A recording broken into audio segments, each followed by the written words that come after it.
Okay, y'all. So I am terribly late and I apologize.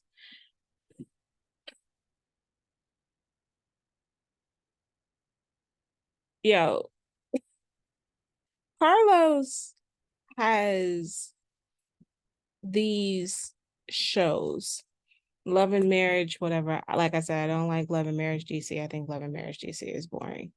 But his shows are so problematic.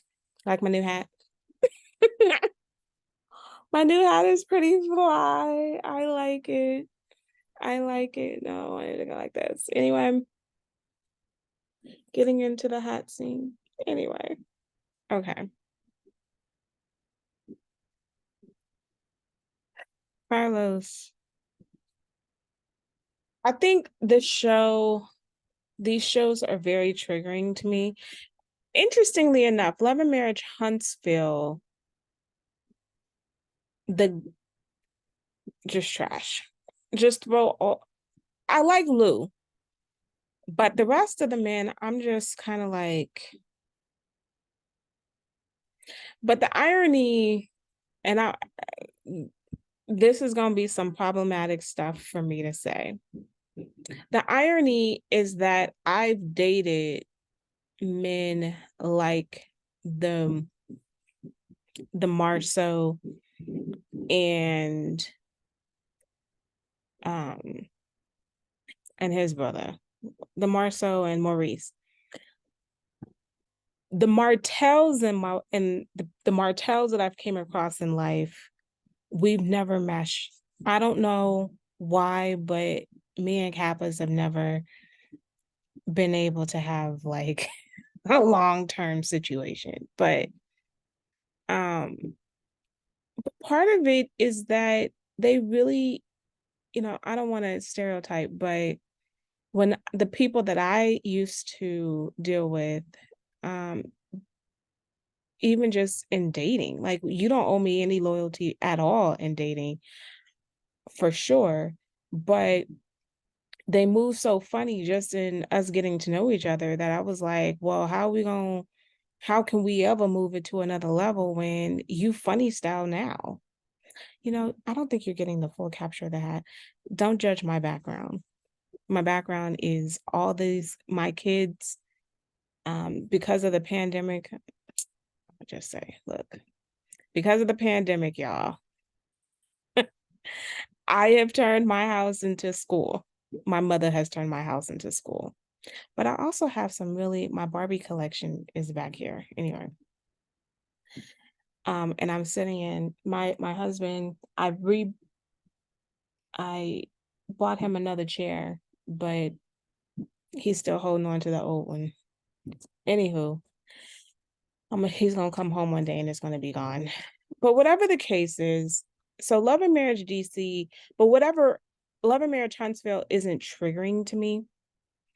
Love and Marriage DC, I mean, I keep saying DC, I mean Detroit. Love and Marriage Detroit is so absolutely triggering to me. And I don't know why. And part of it I actually do. And I'm going to explain as I'm going through. Christina and Brandon.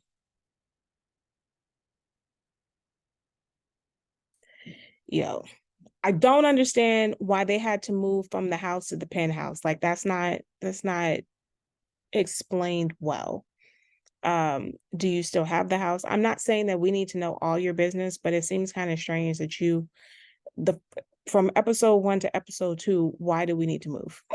Like I just feel like there needs to be a greater level of of a bridge because it kind of jumps, and I think that that's very, very strange. But anywho, we're gonna go with it. And I'm going to try not to be shady in this moment, but even as they're building like as you're moving in and you're building like you're putting your bed and stuff together, I'm questioning like the only time that I've ever in my entire life have seen that kind of bed frame was from IKEA. Are we buying IKEA furniture? Am I going to believe that this is for the kids? Because I just can't wrap my head around that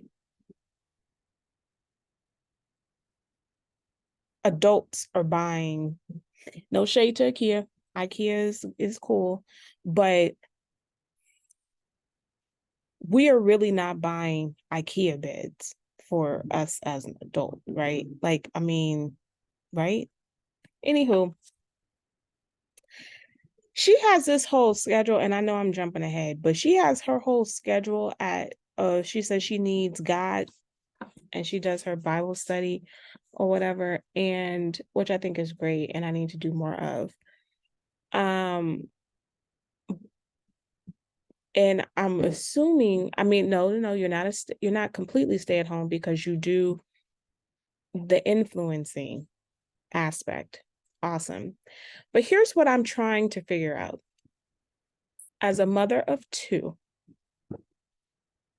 how do you have time to do this before they go to school, or is this after they go to school? Like, how does this work?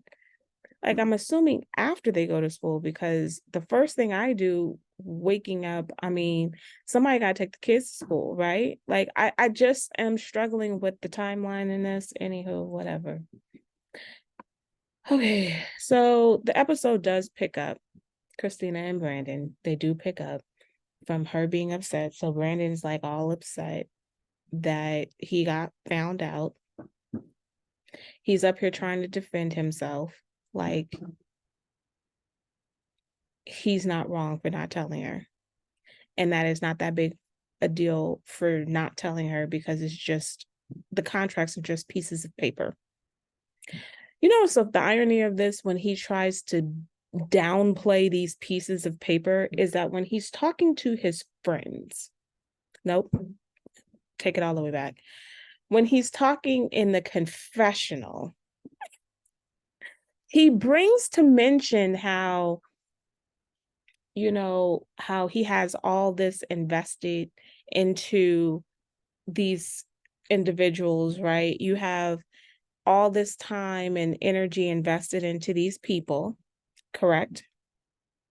Right. So, and to this person, and how you're trying to get your wife to be to co-sign with this as well, because all of this is important. Like, you can't say this in two pieces. You can't say how this artist is important and then your wife is important, but if your wife doesn't want it, then it's then you'll let it go. But you know, in the next breath, you're like, yeah, but I'm not letting it go. It's important for her to like get over it. Like, I'm struggling because you're lying. And, you know, even in the conversation with Kobe and Russell, I I'm the whole time I'm watching this, I'm trying to think about, are there decisions that I do? And there are. And there are decisions that my husband does without me, for sure. But and I'm gonna keep it 100. And I said this in the last video. There My husband does music, and I have to admit that I probably, the more I reflect, I'm probably the person who stood in his way in regards to music, because I don't see how um, me as a person who's not into music, for sure, but my family was. They were definitely in the music scene. Um, I don't see how you can have a successful marriage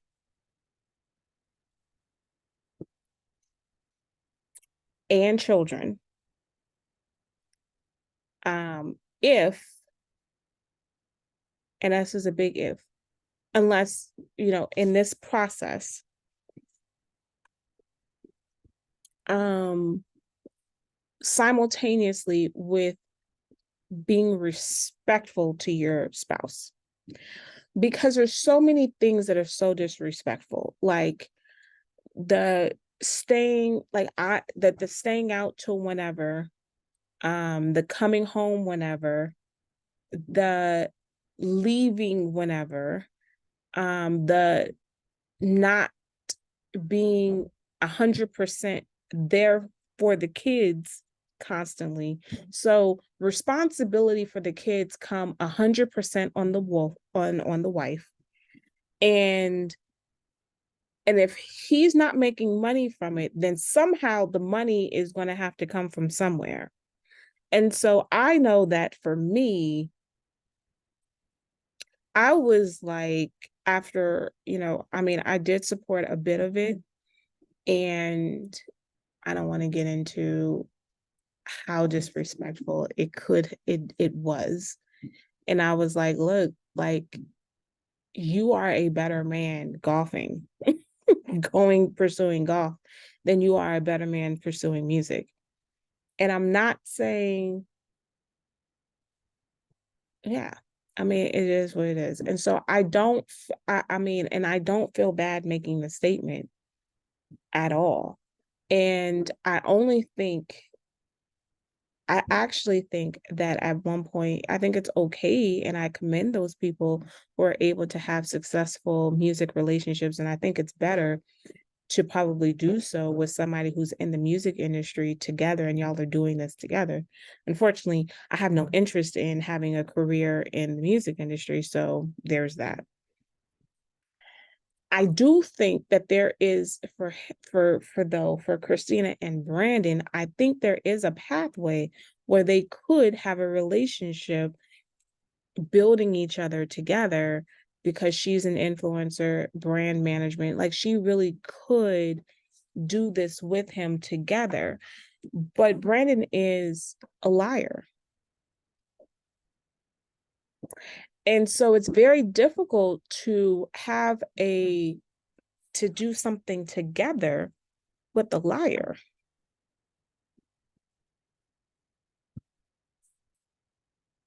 So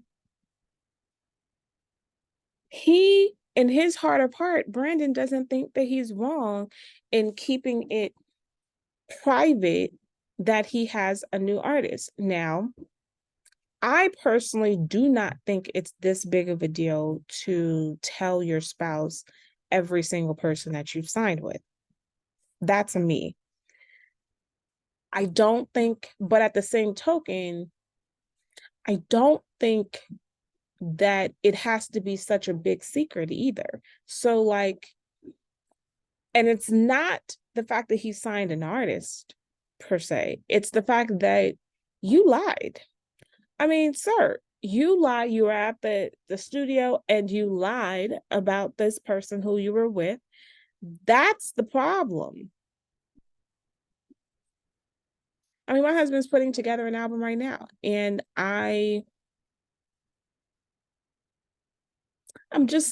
it's hard, because I think that music is such, and I am with Christina, it is such a wound, because I think that boundaries have been crossed, even when it comes to me and my husband, to where you're just not as interested and open and warm to something that has been so blatantly disrespectful. And a lot of the people in the industry are absolutely disrespectful. It's not to say that golfers are not, because surely, they cheat, for sure. Everybody cheats, but it just doesn't seem that there's a level of urging. And in the music industry, it seems like everybody seems to be urging people to be disrespectful to their spouse. Even if it's not a physical cheat, emotional cheat, it is just blatant disrespect. That you got it kind of mentality, that you're supposed to just be the person that they can walk over. And that's what Christina's dealing with, is that you're not honest, and the fact that you're making complete decisions, not just without her, but that have implications towards her, and that takes away from your ability to be a father in the house. I mean, I think that she has legit concerns and upsetness. And so for his friends to be like, what's the problem? The problem is that he's going to spend, which is fair, countless hours with this other person slash people. And he does not come home to do bare basic. We need you to come home to take the kids to school. We need you to come home to do some homework.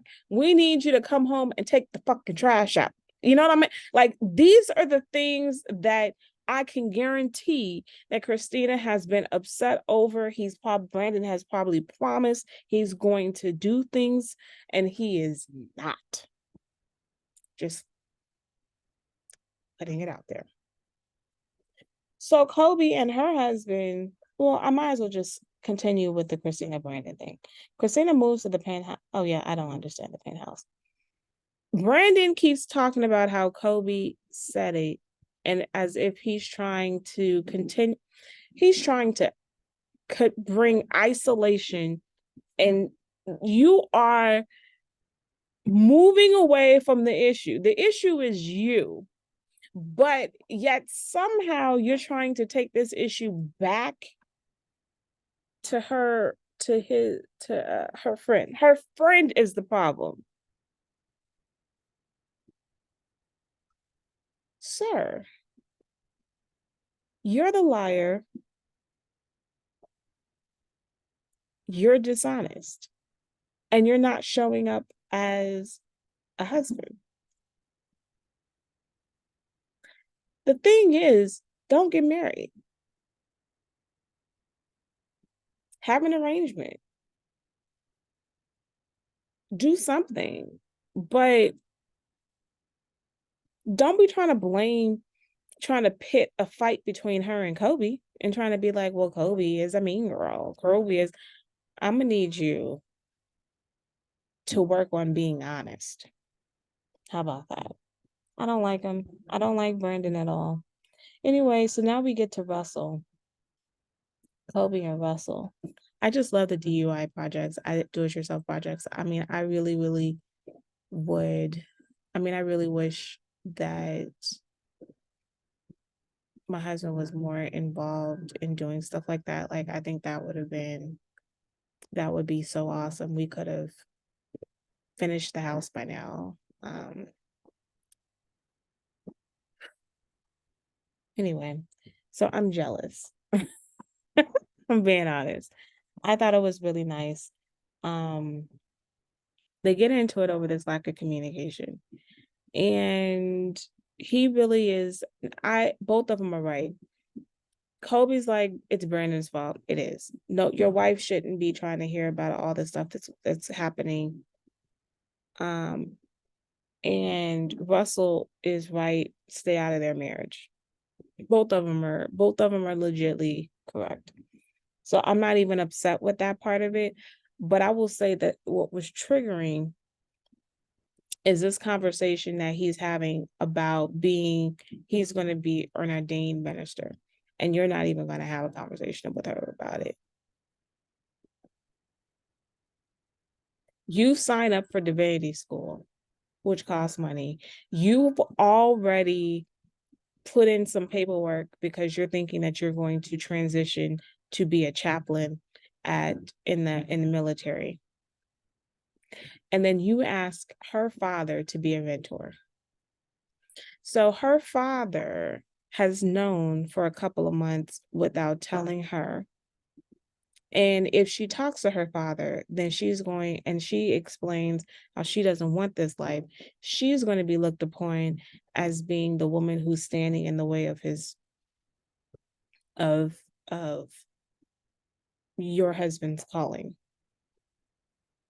There's no win here. She's not going to divorce her husband.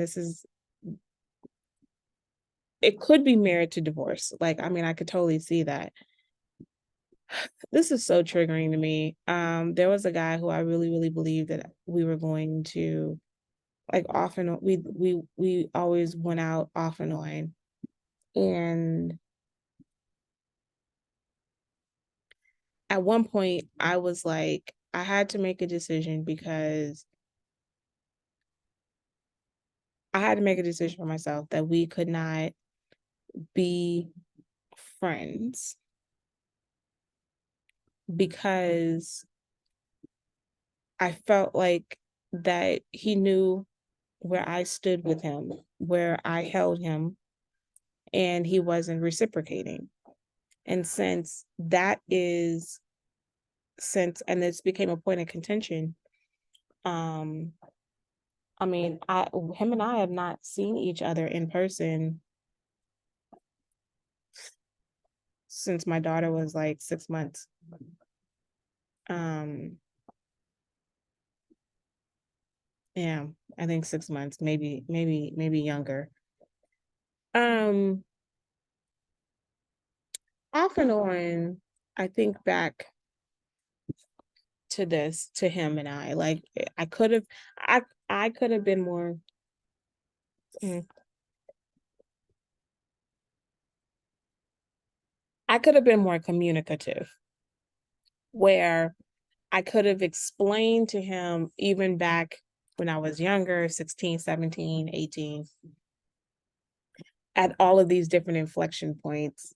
And even, you know, um, I think the last time being like 13 years ago, I could have been more um, open to explain my position on different things. Absolutely. On one hand. But on the other hand, I think that we would have continued to be in the same position to where I could not, I could not envision a life, yes, the life of being with, there's some aspects of the life that would be perfectly legit. And I could see Kobe in this moment. Um, but the overall concept that you would make these blanket decisions and then you pull God into this, I would, him and I would just have so many problems. Like there would have not been a pathway forward. And so, I mean, clearly God knew and that he wasn't it. And I think that it's unfortunate for Kobe because the very thing that she probably was running away from when it comes to seeing her dad's situation, her dad's relationship with her mother, is the very thing that she ran into. And him saying that he's going to do better. I mean, let's just keep it 100. You're not going to do better. Because these are some big career changes. And I about a year ago, I was like, I don't want to do what I'm doing career-wise anymore. And my husband like completely freaked out. Um, and it's the truth. Like, I mean, I think that in some aspects, this is not there, and I still have this issue where I'm contemplating like what am I, what my life is gonna be like, because I don't know if I want to do this. I still got the tags on back here. But I'm not taking my hat back. Anyway, so I get this, and I feel like this is still a conversation. I mean, clearly my husband was not for me because if I were to make a career change at this particular point, that would be a huge shift in everything. And I also think it had to put it makes him has to be more accountable. He's been able to get off kind of easily, which would lead us to Latoya and Anthony. But the notion that he's going to also have a gym, and see, um I will say that I do make career decisions for me that I think I could have a conversation with more with my husband in some of these career things, but it doesn't seem like it phases him as much as it should. And so therefore I don't say anything.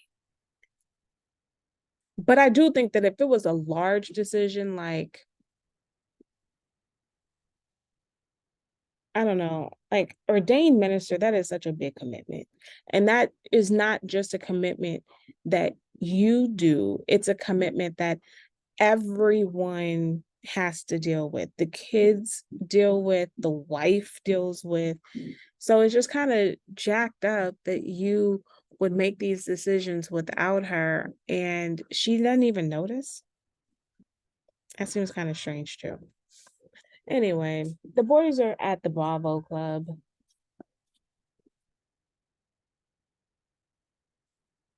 And of course, I don't like Brandon.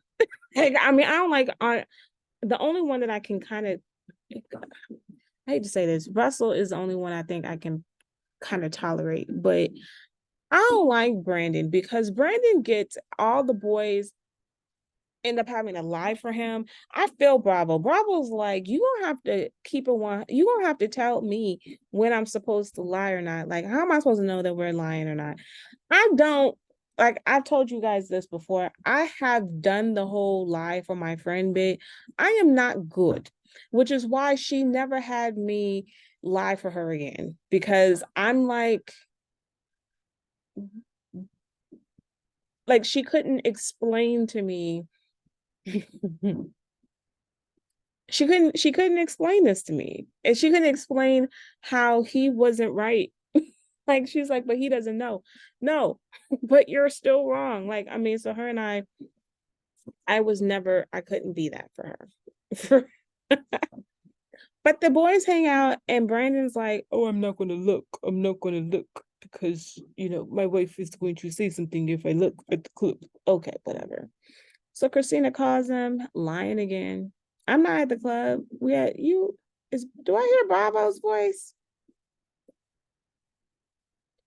And it makes all the guys feel as if, oh, she doesn't want him to go out. No, no. You know what she doesn't want?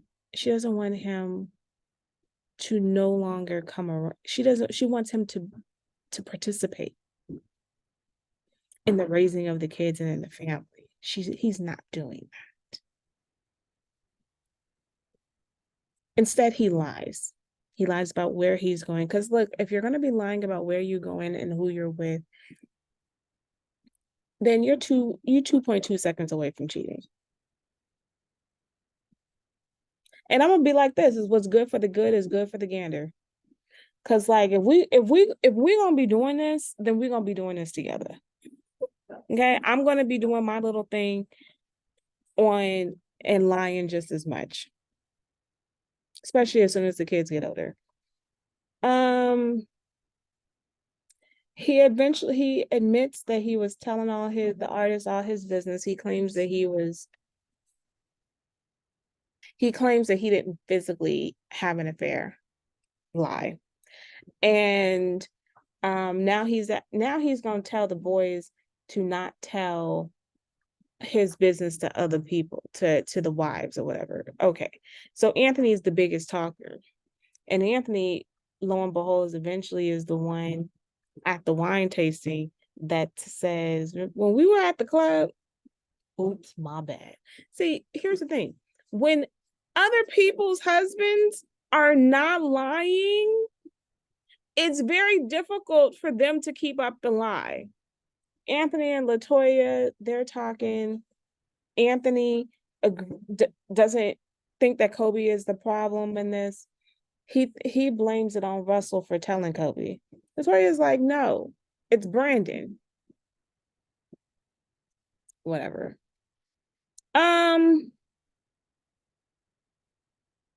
Kobe, Christina. They get together. Kobe does apologize to her, which I think is nice. And they're talking about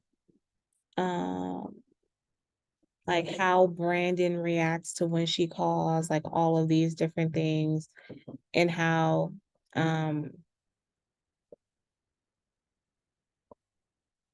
Kobe shares with Christina that that her husband didn't tell her about going to divinity school, and she doesn't want her or her kids to have to go through this lifestyle. That's fair. That's fair. We had the wine tasting. Latoya's wine tasting. Okay. Anthony's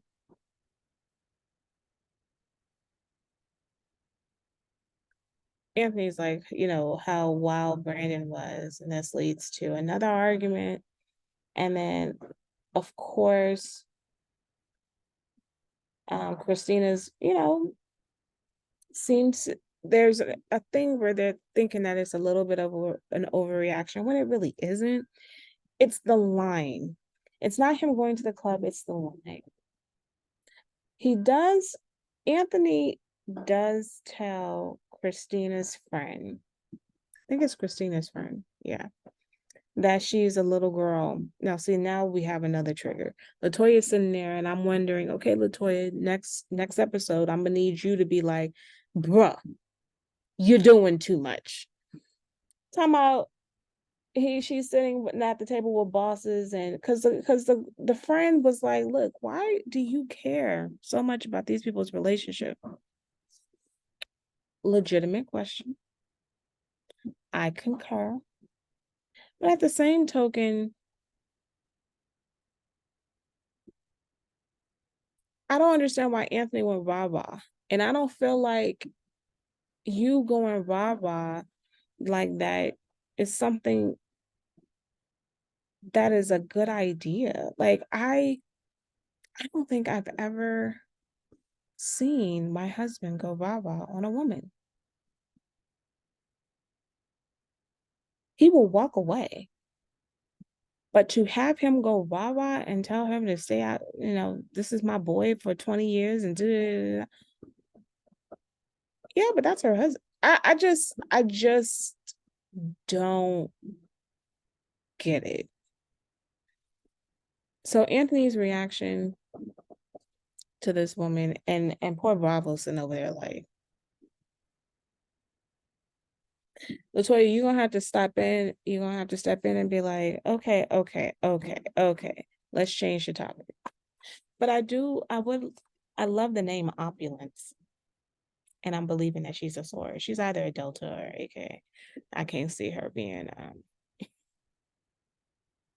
I think she's an AK because no, I don't, not that many Deltas are gonna be wearing a bunch of pink. But anyway, so that being said, I'm done. I can't wait to see this next episode because they're all trash, man. Can we get Carlos? Can we get a decent black man on the show? Why must they all be garbage to their wives? Like, come on. Anyway, I'll see you later. Bye.